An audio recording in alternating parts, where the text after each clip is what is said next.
না ফেরাতে এসে চলে গেলেন আরেক জনপ্রিয় কৌতুক অভিনেতা রবি চেঙ্গু। আজ বিকাল 5টার দিকে নিজ বাসায় ইন্তেকাল করেন তিনি। 2022 সালের মে মাসে মারা যায় তার কৌতুক জগতের সহকর্মী বন্ধু আহসান আলী ভাদাইমা। এরই ঠিক 2 বছর পর আজ 24 মে তিনিও দুনিয়া থেকে বিদায় নিয়ে নিলেন।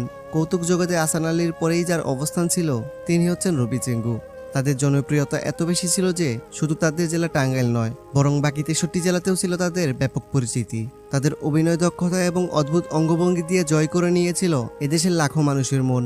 একটা সময় ছিল যখন এদের কৌতুক দেখার জন্য চা স্টলে মানুষের ভিড় জমে যেত। শহরের মানুষের জন্য যেমন ছিল মিস্টার ভিন, চার্লি চ্যাপলিন, তেমনি গ্রামের মানুষের জন্য ছিল আহসান আলী এবং রবি চেঙ্গু। গ্রাম বাংলার মানুষের মন ভালো করার একমাত্র ওষুধ ছিল তাদের অভিনীত কৌতুক। কিন্তু সবই যেন সময়ের সাথে সাথে কোথায় হারিয়ে গেল। তবে তাদের অভিনীত কৌতুক এখন অনেক চা স্টলে চলতে দেখা যায়। এখনও অনেক গ্রামের সাধারণ মানুষ তাদের কৌতুক দেখে অনেক আনন্দ পায়।